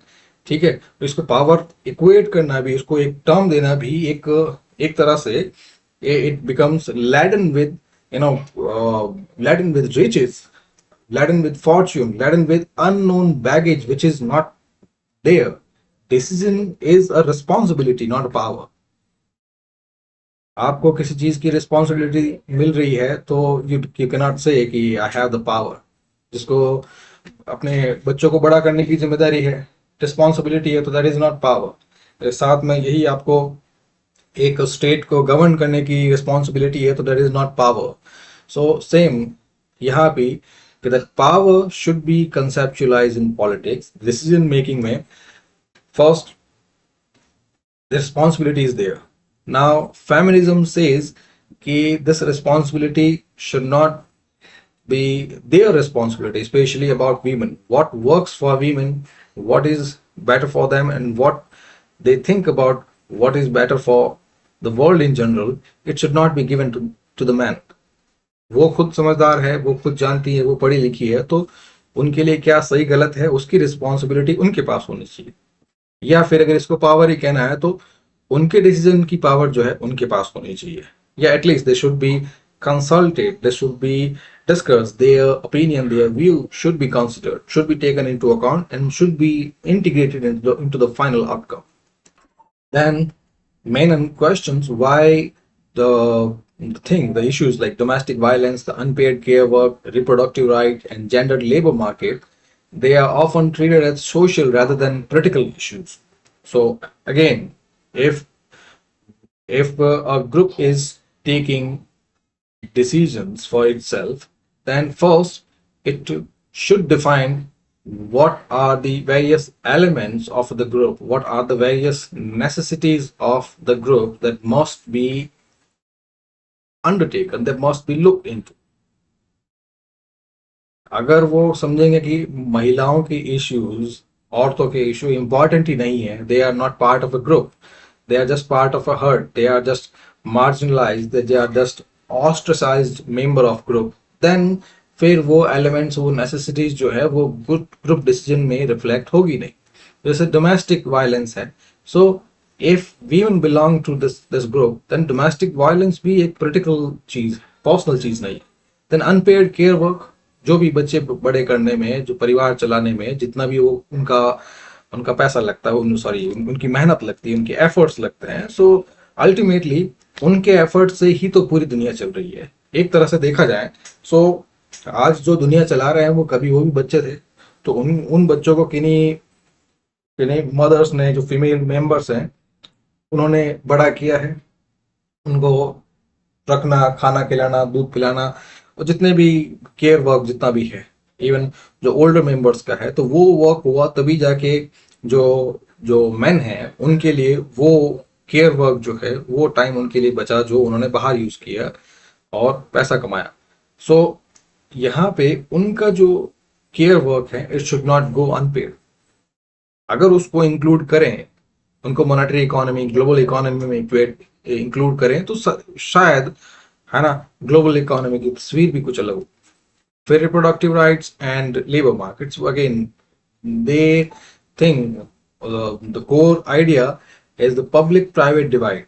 कि जो public realm जो है, it belongs to men, the private one to the women. So यहाँ पे अगर public matter करता है तो private spare, the home family emotion, it also matters. It is also a political sphere, it is also a political realm that must be the priority of group decision making.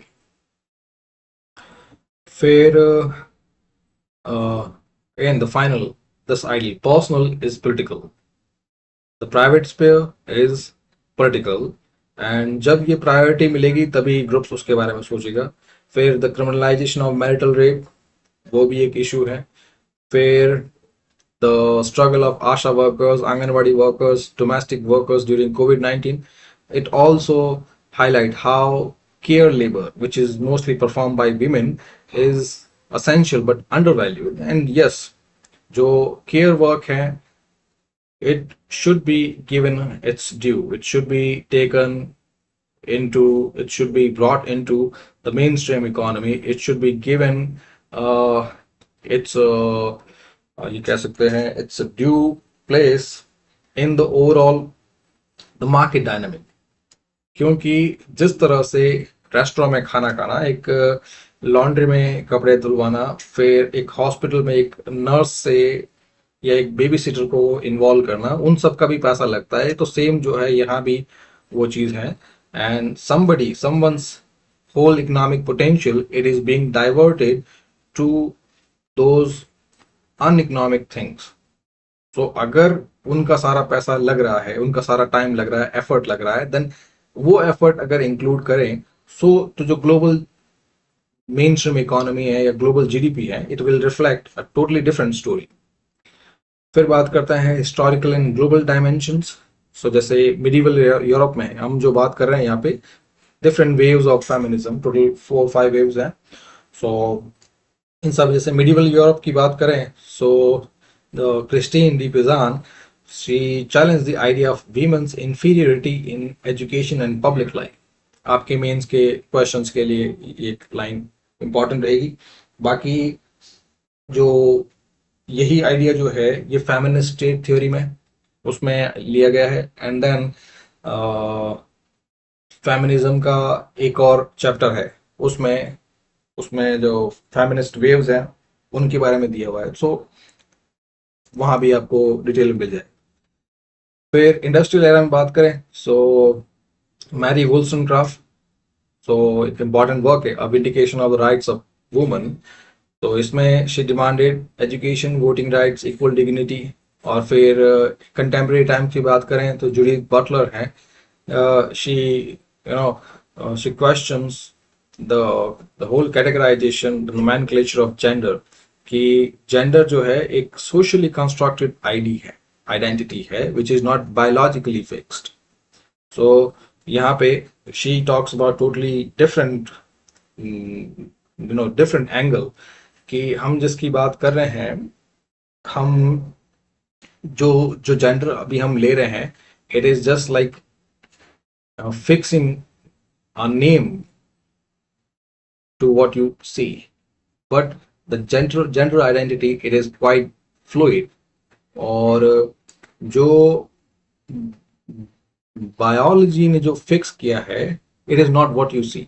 जो मतलब आप लोग जो देख रहे हैं, जो बायोलॉजिकल फिजिकल कैरेक्टरिस्टिक देख रहे हैं, उनके बेसिस पे for simplicity you just name it man versus women. But this identity is quite fluid, especially not only in the biological term but in spiritual, कह सकते हैं, even in psychological या फिर in behavioral aspect. जो gender term जो है, it is quite fluid. So ये chapter, ये particularly अभी डेप्थ में टाइम नहीं है, लेकिन यही जो है पोस्ट मॉडर्निज्म में, इसमें आपको काफ़ी डिटेल मिल जाएगा. फिर क्रिटिसिज्म की बात करते हैं. सो यहाँ पे feminist theory itself is divided. So diverse strands are there, जैसे liberal feminism है that seeks inclusion through rights. Radical feminism जो है, they wants abolition of patriarchy. Then Marxist feminisms are feminist thought is there, which try to link gender operation with the capitalist exploitation.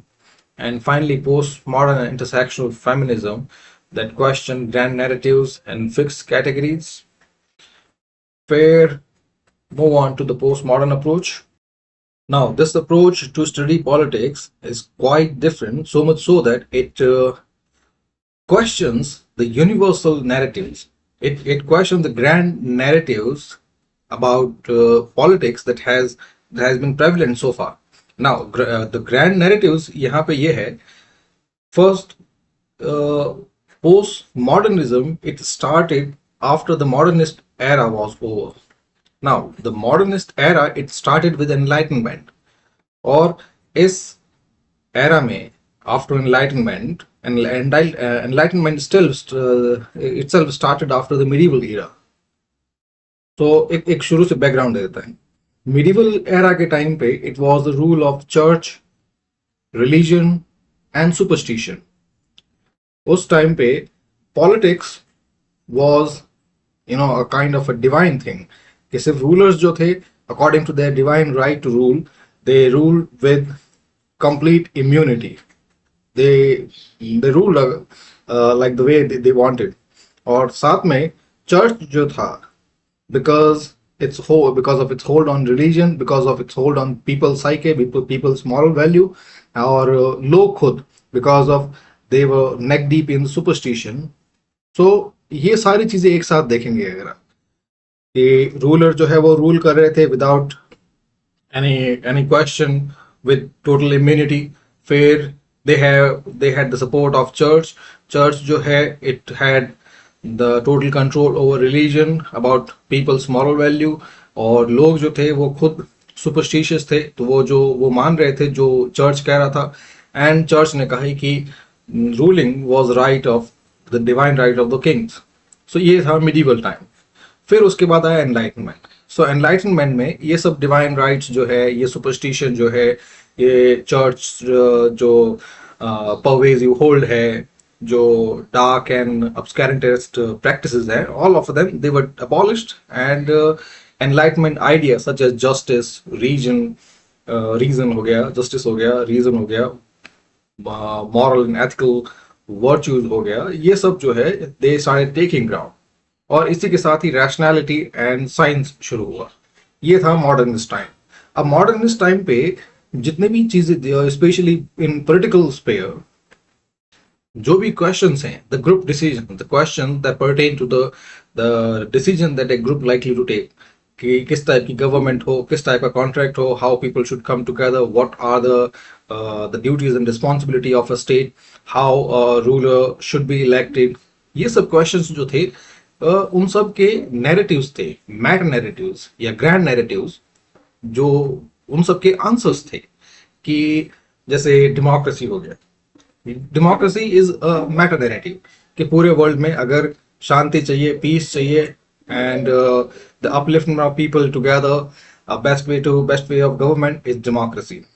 फिर rationality, reason, या फिर ये कह सकते हैं कि जो जेंडर जेंडर नोमेनक्लेचर है, मैन वर्सेस वीमेन, वो भी एक ग्रैंड नैरेटिव है.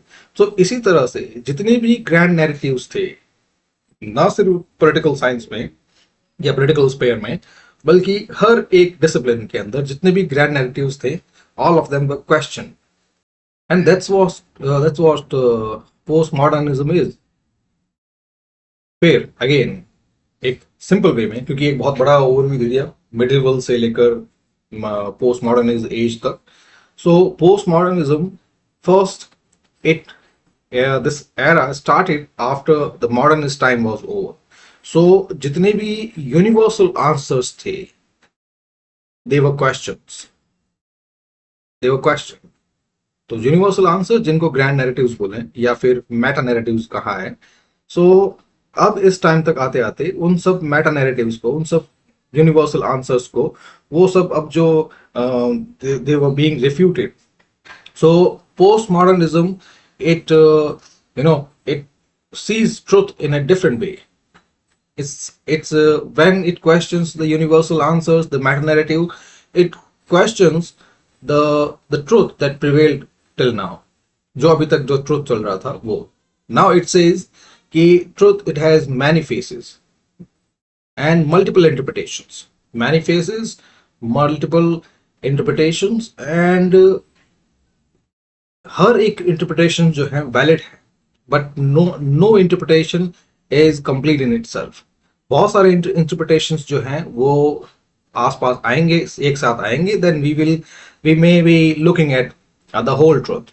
सो you can say they started presenting the partial versions of truth। So यही चीज जो है पॉलिटिकल स्पेयर में या पॉलिटिकल साइंस में या पॉलिटिकल थियरी में, यहां पे उन्होंने कहा कि जो भी पॉलिटिकल ट्रुथ है they are socially constructed and socially constructed which is different interpretation. कि इंडियंस जो है वो पावर के बारे में क्या सोचते हैं, स्टेट के बारे में क्या सोचते हैं, नाइजीरियंस क्या सोचते हैं, कोई एथनिक ट्राइबल क्लान क्या सोचता है, all of them they have their separate cultural contracts, they have their separate interpretation, or they have their own version of truth, and all of them are valid। so finally itne sab ke baad mein postmodernism says that they are not just studying the politics, they are political in itself। the very act of questioning the narratives, the very act of questioning what existed till now, the very act of questioning the truth is a political act in itself। फिर they aim to deconstruct dominant discourses again grand narratives जो अभी तक चल रहा था। so again they want to dismantle the dominant truth or the long held truth, ये कह सकते हैं simple, that they want to deconstruct is the opposite of construction। so it is not destruction, it is about peeling its meaning layer by layer। and that's what happened। जब society जो है जब वो progress होती है तो उसके साथ ही क्या है कि different strands जो है, different versions जो है, different voices जो है, different shades जो है, different demands, interests, perspective, different sections, वो सब भी जो उन सब की भी डिमांड जो है वो एम्पलीफाई होने लग जाती है। we can say the amplification of hitherto suppressed voices। एक सिंपल सा एग्जांपल, लाइक अगर मैं 19th सेंचुरी की पहले की बात करूं या मैं अगर इंडस्ट्रियल रेवोल्यूशन की बात करूं तो उस टाइम पे व्हाट मैटर्स कि वेज हो एंड वर्क हो, दैट्स ऑल मैटर। उस टाइम पे राइट्स, ये सब चीजें, personal right, individual rights, privacy, the gender dichotomy, फिर the dilemma between capitalist and socialist society, the operation of working classes, वो सब मैटर नहीं करते, उनको सब एक काम मिल जाए वो ठीक है। फिर उसके बाद जैसे जैसे सोसाइटी बढ़ने लगी, अब उसके बाद धीरे धीरे इन्हीं में से और राइट्स आने लग गए, यानी people started asking wage, then rights, and then social net। फिर और आगे बढ़ते बढ़ते अब लोग जो है they were asking competition, privacy, freedom, values, ये सब। फिर उससे आगे आते आते अब जो है डिफरेंट जितने भी सेक्शंस हैं, तो अब जो डिमांड जो है वो सेक्शनल हो गई, सेक्शनल डिमांड्स। पहले जो है सिर्फ जैसे इंडिपेंडेंस मूवमेंट की बात करें तो उस टाइम सब सारे इंडियंस को जो है वो इंडिपेंडेंस चाहिए थी, या जो फ्रीडम जो थी वो सबके लिए कॉमन थी। बट अब आते आते जो जेंडर जो है, वीमेन जो है, उनको अलग से फ्रीडम चाहिए, LGBTQ है, दे आस्किंग अबाउट देयर राइट्स। फिर शेड्यूल कास्ट हैं, शेड्यूल ट्राइब्स जो हैं, they asking about their rights. फिर उसमें भी जैसे जो क्लाइमेट एक्टिविस्ट हैं, जो ग्रीन एक्टिविस्ट हैं, they asking about their rights. फिर जो एनिमल एक्टिविस्ट हैं, they asking about the rights. So इस तरह से जैसे सोसाइटी बढ़ती जाती है, जो जो एक अनियन है, जो जाइंट अनियन है, उसकी लेयर जो है वो धीरे धीरे पील होती रहती है। And that's what deconstruction is. कि शुरू में एक सिंपल मीनिंग था, but then that dominant discourse जो अभी तक चल रहा था, that long held truth, that prevailing truth, it started peeling up. लोग जो है इसको जो धीरे धीरे इसको खोलने लग गए। एंड जो जब ये डोमिनेंट डिस्कोर्स जो है, ये जब धीरे धीरे सामने आने लग गया। तो साथ में जो फिर उसके पीछे जो हायरार्कीज हैं, जो उसके पीछे कॉजेज हैं, फैक्टर्स हैं, दे आल्सो बीइंग एक्सपोज। और उसके बाद जो मार्जिनलाइज वॉइसेस हैं, जो मैंने अभी कहा, gender, LGBTQ, SC, schedule caste, schedule tribes, climate activist, animal activist, जितने भी जिस भी तरह के जो सेक्शनल डिमांड्स हैं, वो सब भी जो है उन सबको जगह मिलनी शुरू हो गई। Now comes the idea of Michel Foucault, who provided the idea of biopower, the power beyond the state. So he said that power is everywhere in all institutions. जहां भी रहते हैं, सुबह से लेकर शाम तक, दिन से लेकर रात तक, 24/7, 365, हर जगह पे पावर है। एंड यहाँ पे उसके आइडिया जो है, they match to that of Antonio Gramsci, the cultural idea, the pervasive idea, कि जो स्टेट जो है, it disciplines individual by shaping how they think, behave and view themselves. So ये आइडिया उसने कहा बायो पावर, जिसमें स्टेट जो है, they manage their population through health care, census data and public morality. तो बस डिफरेंस ये है in the idea of bio power and that of the cultural hegemony of Antonio Gramsci, कि यहाँ पे ग्रामसी ने जो आइडिया दिया था, it is about how state influence, how the how state influence people to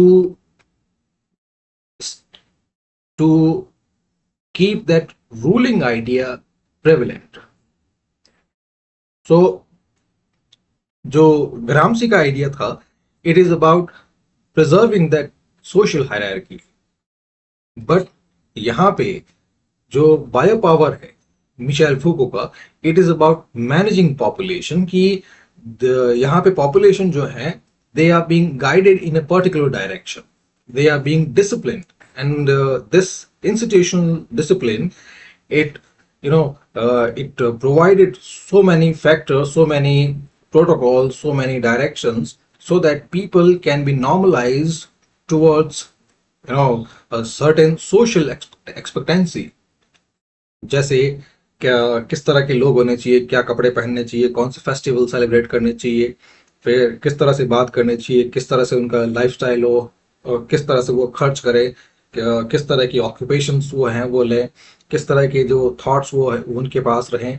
जो सोशल इन्फ्लुएंस जो है, जो सोशल मीडिया का जो इन्फ्लुएंस है, वो यही है कि they are driving people toward certain thing. और यहाँ पे स्टेट जो है, ये it surveil those public data.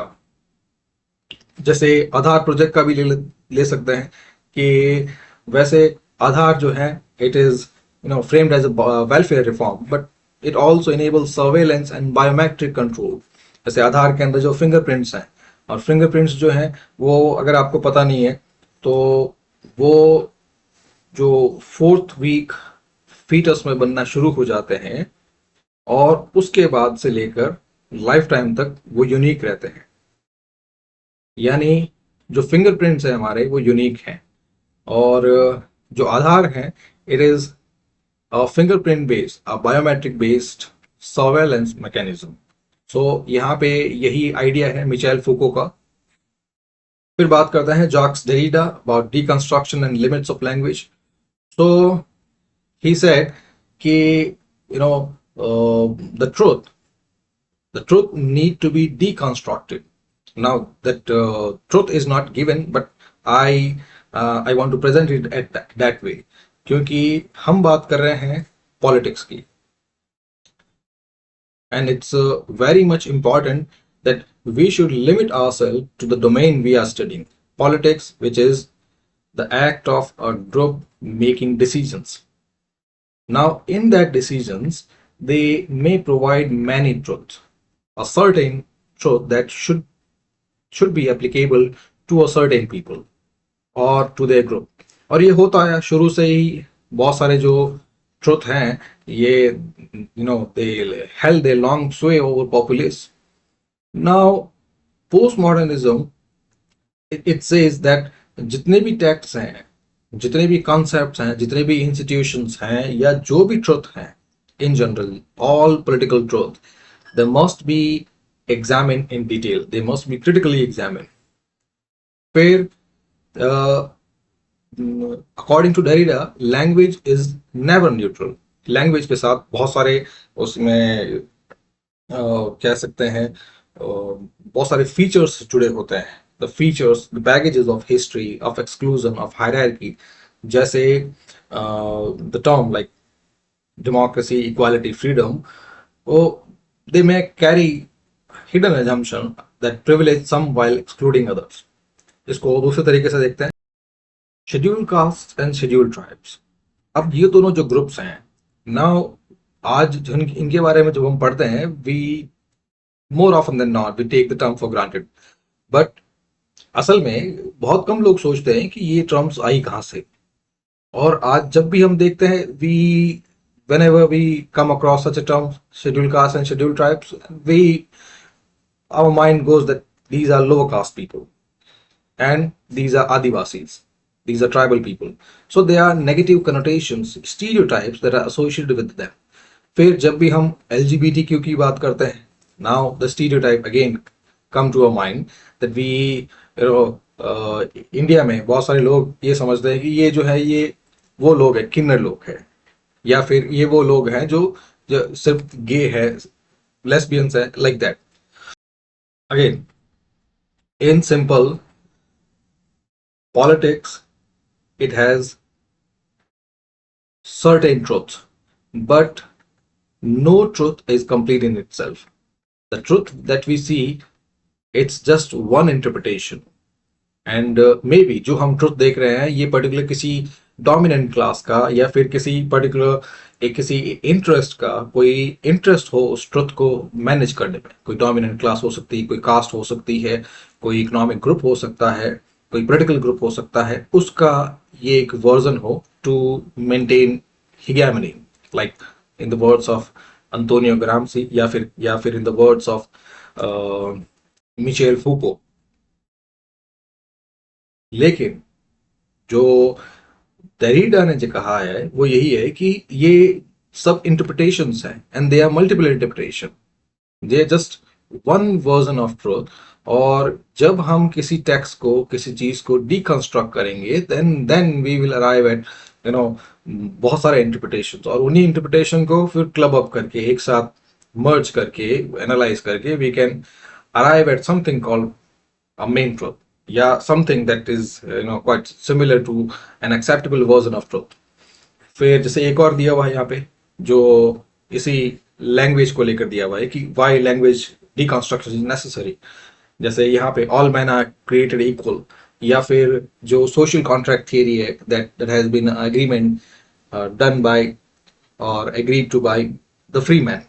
So इन दोनों में all men इसमें और free man in the social contract theory, दोनों के अंदर ये जो मैन है, ये now this term it is not neutral, it carries certain baggage, certain stereotypes, maybe of exclusion। यहाँ पे तो कि अगर जो यूएस डिक्लेरेशन है it has been accepted by all men, या फिर जो यूरोपियन स्टेट है that has been created by the social contract of free men, then what about women?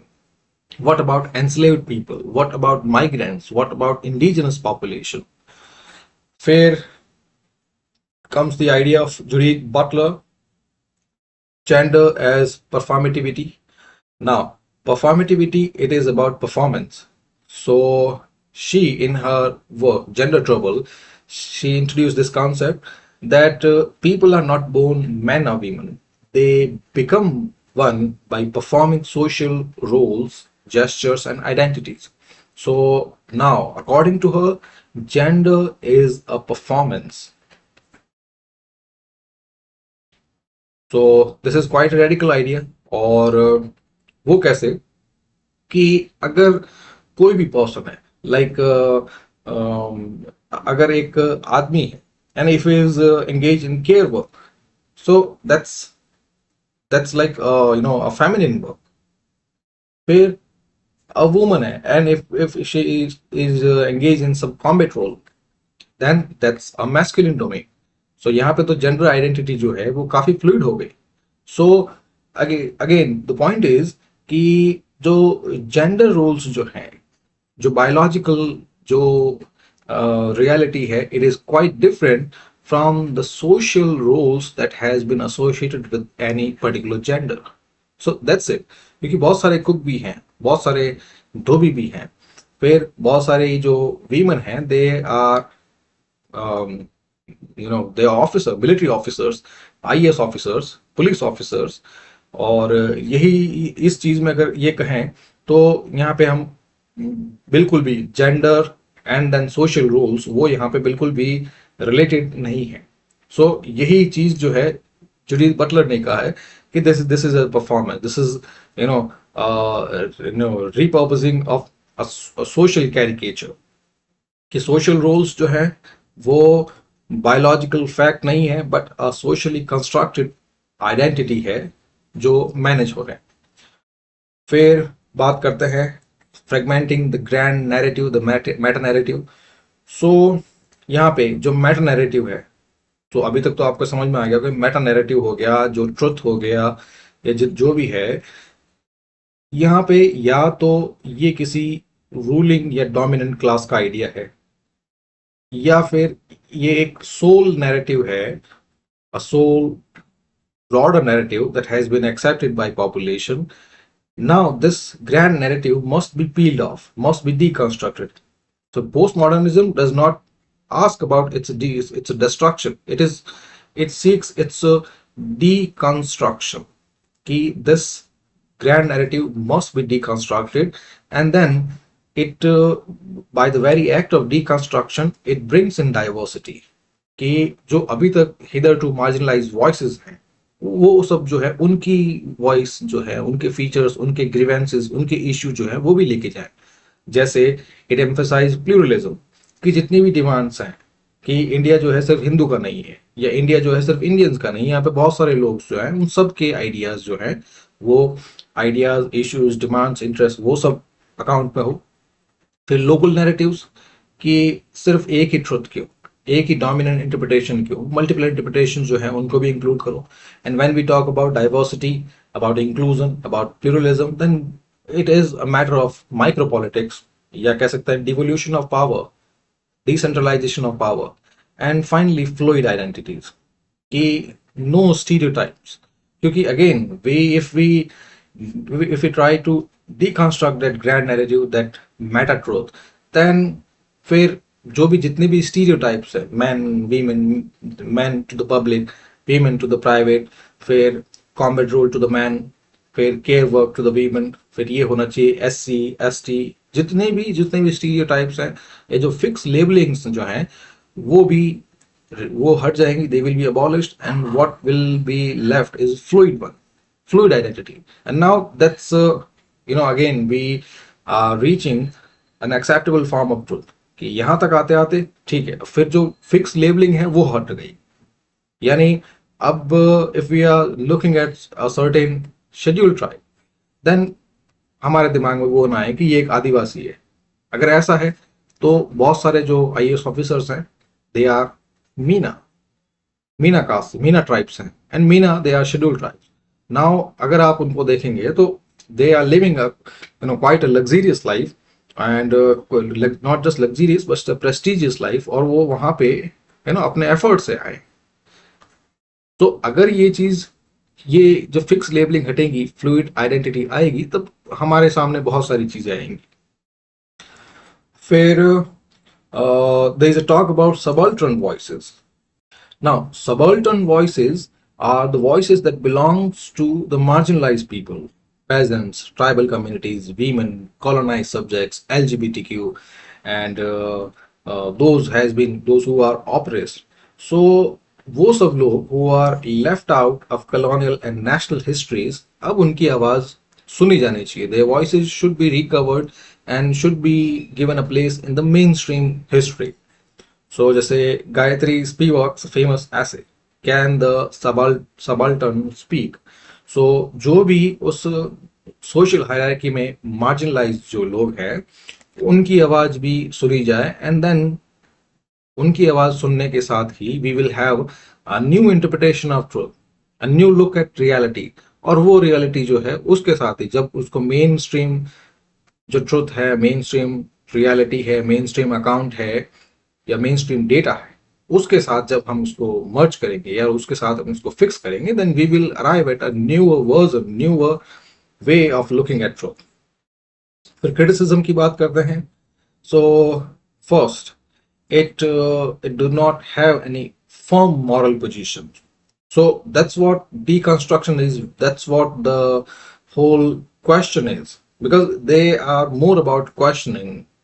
They question everything that has been presented so far. Now in that endeavor, they do not have any solid platform upon which to rest themselves.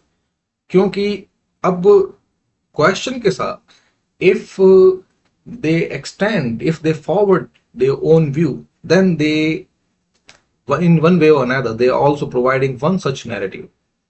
So वो तो opposite ही हो जाएगा. जो वो चीज खुद कह रहे हैं उनके अगेंस्ट हो गया.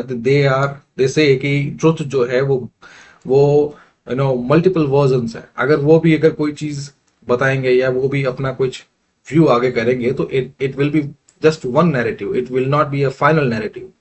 सो ऐसे में a firm moral position is not there. So एक क्रिटिसिज्म है. फिर language. Now, language is obscure, language is tough, and it's laden with jargons. बहुत सारे वर्ड हैं, लाइक यही वर्ड देख लीजिए, परफॉर्मेटिविटी देख लीजिए. फिर उसके अलावा अगर आप बहुत सारे जितने भी पोस्ट मॉडर्निस्ट हैं उनके टेक्स्ट आप पढ़ेंगे, एसेज पढ़ेंगे, then you will see that they have quite a rich and complicated vocabulary. तो उसकी वजह से भी बहुत सारे लोग जो है वो समझ नहीं पाते. फिर they do not have any solution, like they have questions but then the alternatives are not there. फिर बात करते हैं indigenous and non western approaches की. ना इसका आइडिया ये है कि अभी तक हमने जो कुछ देखा है, जितने भी आइडियाज, जो मेन स्ट्रीम पॉलिटिकल आइडियोलॉजीज हैं, लिबरलिज्म, नियो लिबरलिज्म, फेमिनिज्म, ये सब देखेंगे, Marxism. So most of them are Eurocentric. Most of them are shaped by the experiences of Western traditions. Plato, Rousseau, Locke, Marx, John Rawls. सब. Now उस Eurocentric bias की वजह से we have often ignored the voices of the people from the ashes. Like we have not integrated the voices and perspective of indigenous people, of those of non-Western societies. So ये एक चीज missing है. सो उसकी वजह से we do not have any alternative way of thinking about what other political term will mean, like justice, power, rights, good life, good conduct.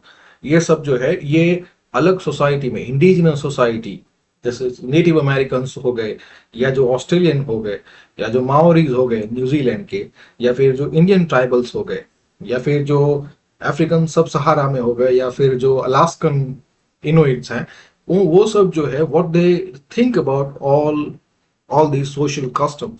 क्योंकि some form of social authority, some form of political authority exist in all form of society. So उनके भी अपने versions होंगे. And now they have been existing close to the nature for that thousands years. So उनके पास कुछ न कुछ तो ऐसी वैल्यूज होंगी, कुछ indigenous rich knowledge is there.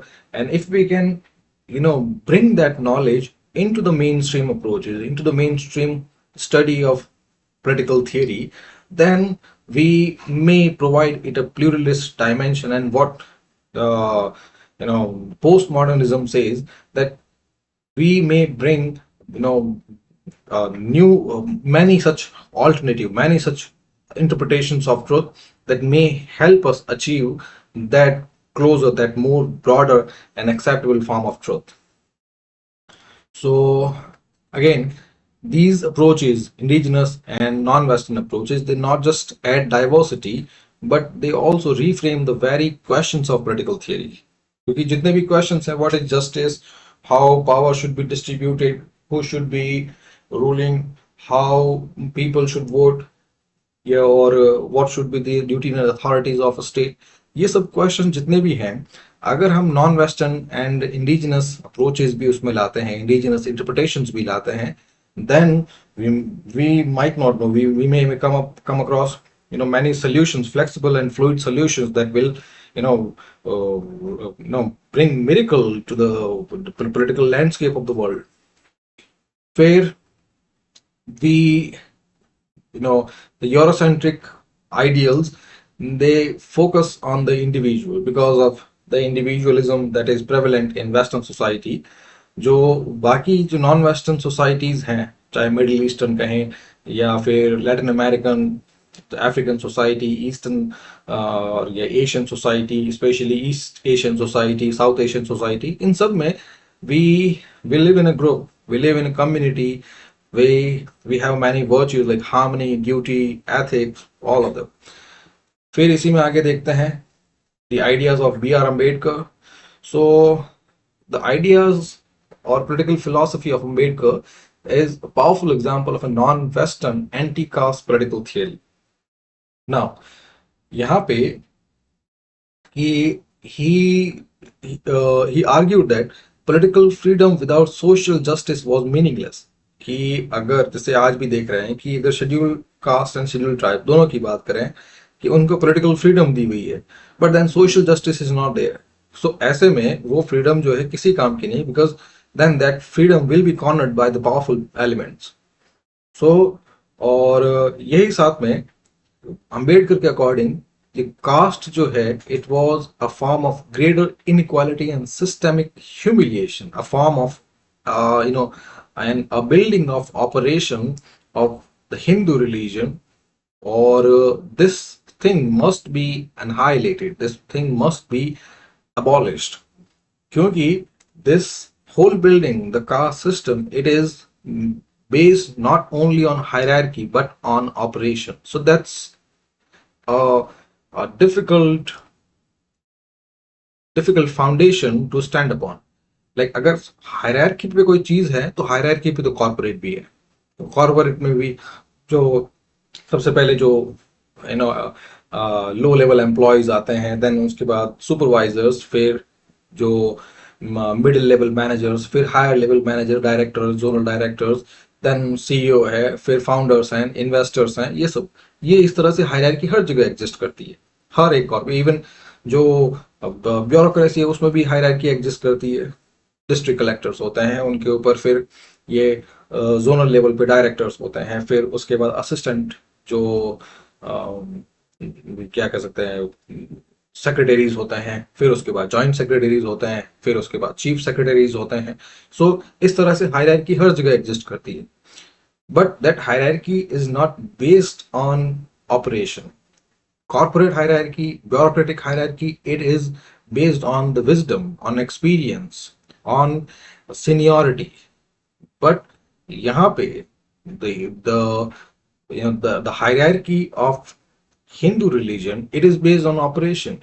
कि upper caste जो है they are going to exploit the lower caste, and this exploitation is it perpetuates down the line.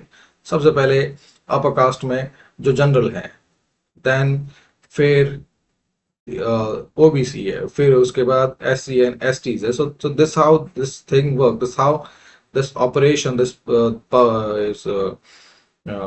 This violence, it travels down, it trickle down from top to the bottom.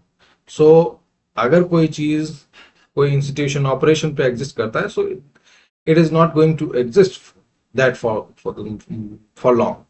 Or even if it want to exist, it cannot exist similarly in political sphere. क्योंकि politics में when it is about growth, politics is not a matter of divine right. Caste में तो जो लोग पैदा होते हैं they cannot change it, it is the way it is. but politics वो तो हमने खुद क्रिएट की है, हम वोट कर रहे हैं. so ऐसे में politics or the political caste, it cannot exist in the same way the social caste exists. तो उसके लिए अंबेडकर ने कहा है कि you should provide social justice. And then his concept of annihilation of caste, abolition of caste, so it was a kind of political and moral revolution, and finally he converted to Buddhism. फिर second such indigenous and non-Western approach is Ubuntu, which is African communitarianism and moral humanism. So the central idea of Ubuntu is I am because we are, a kind of social solidarity, that my existence is owed to the community I live in, the web of social relations I live in, and the web of social relations will exist. The solidarity will exist only if things exist in a harmonious and mutual way. कि एक आदमी, जैसे यहीं पे एक आदमी उसी group को गाली दे रहा है, इट्स हिंदू धर्म को, जिस पर्टिकुलर सोसाइटी में जिस ग्रुप में रह रहा है, he does not accept the way it is. And second, यहाँ पे एक एक philosophy of African countries which says कि we love the way we live in a society. We owe our existence to the society we live in. So वो existence तभी होगा जब reciprocation होगा. Reciprocations, mutuality, कि ऑपरेशन ना हो, एक दूसरे का डिस्क्रिमिनेशन ना हो. फिर ये जो है, ये एक again different way to understand how politics exist, कि साथ में किस तरह से लोग जो है म्यूचुअली टेकिंग डिसीजंस. और यहाँ पे हम देख रहे हैं कि कैसे one group is living in an oppressive way, is oppressing another such group without any mutual harmony. फिर इस्लामिक थॉट की बात करें, सो the Islamic thought, it does not separate religion from politics. यहाँ पे इस्लामिक थॉट में religion and politics both exist side by side. जैसे divine justice, अदल, या मॉरल अकाउंटेबिलिटी, या फिर कम्युनल वेलफेयर, सेम सिक्स के अंदर भी होता है. उनके अंदर भी ये जो रिलीजन है and ethics both go hand in hand. जो यहाँ पे कम्युनल वेलफेयर जो है इस्लाम में, वहां पे लंगर होता है सिक्स के अंदर. फिर कन्फ्यूशनिज्म. तो Confucianism, it prioritizes family, hierarchy and moral cultivation as a foundation of just society. एक सोसाइटी को एग्जिस्ट करना है, so again the idea is same, reciprocation. तो यहाँ इन तीनों में आप देख रहे हैं, Ubuntu, Islamic political thought, Sikh political thought and Confucianism, सब में रेसिप्रोकेशन है कि if you want to live together then we must look after each other. And when we look after each other, then our existence, the shared existence, it must be based on principle, must be based on virtues. And Confucianism, the idea of Confucian, it stands totally apart from the Eurocentric individualism. कि यहाँ पे they talk about that shared identity. कि first place is given to family and civic values. फिर for Confucius, good ruler is the one with the highest moral character.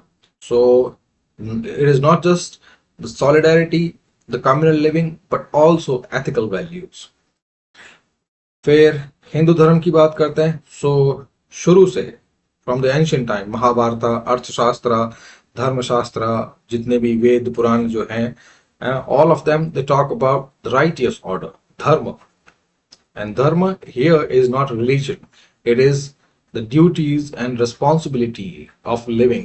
If we are living in any group, then we have certain duties. We cannot go on living as the way we want it to be, because in that way we sooner or later we are going to violate the freedom of other, violate the dignity of other, and that will lead to skirmishes or violent conflicts. फिर जितने भी rulers जो हैं, that they also have divine right, the dharma, to pursue that ethical idea about how a king should look after its citizens. फिर कौटिल्य के अर्थशास्त्र की बात करते हैं. सो he provided a more realist vision, but it was also rooted in the ethical values. जो अर्थशास्त्र है, that it provided guide on statecraft, espionage, war and economic control, but then he also uh, added certain grounds of ethics that a king must keep in mind while serving the people. फिर बात करते हैं subaltern and post colonial approaches. So इसके अंदर जितने भी, जो अभी सबाल्टर्न देखा था कि जितने भी सबाल्टर्न वॉइसेस हैं, द मार्जिनलाइज वॉइसेस जो हैं, and then the post colonial voices, दोनों marginalise means peasants, women, the people from lower caste, LGBTQ, जो अभी तक जो वॉइसेस सुनी नहीं गई है, जो लोकल वॉइसेस, एंड देन जो पोस्ट कॉलोनियल यानी जितने भी नॉन वेस्टर्न अप्रोचेस हैं, नॉन वेस्टर्न वॉइसेस हैं, both of them they need to be brought into the mainstream, and that's how we are going to look at some different interpretation of truth. फिर बात करते हैं critics की। सो इसमें now first criticism की, if ancient traditions, whether it is Arthashastra, Dharmashastra, Confucianism, or Islamic Adl or Sikh Langar, can those ancient traditions be applied to modern society? Then the second question, how are we going to balance cultural respect with universal right? Like here, we may be looking at cultural relativism कि particular culture में, जैसे post modernism की बात करें, so it says there are multiple versions, then in those multiple versions it is, it in one way or another, it is giving its hike up to the cultural relativism. And cultural relativism means कि हर एक culture में जो भी जो practices हैं वो अपने आप में सही है। तो बहुत सारे कल्चर जो हैं जो डिस्क्रिमिनेट करते हैं, इस्लामिक की बात करते हैं, सो इस्लाम के अंदर ट्रिपल तलाक जैसे इश्यूज भी हैं, और इस्लाम के अंदर वीमेन के साथ जो ट्रीटमेंट है वो भी एक एक इशू इन इटसेल्फ। सो यहाँ पे ये दोनों चीजें, universal right and cultural respect, they come in conflict with each other. Then first, are these approaches romanticized and ignoring the internal hierarchies? So if we look at the world in that way, in political terms, then we are also going to look at the internal hierarchies, because in that way those internal hierarchies of operation, of patriarchy, of demobilization, वो सब भी हमें देखनी पड़ेगी। So this is how it।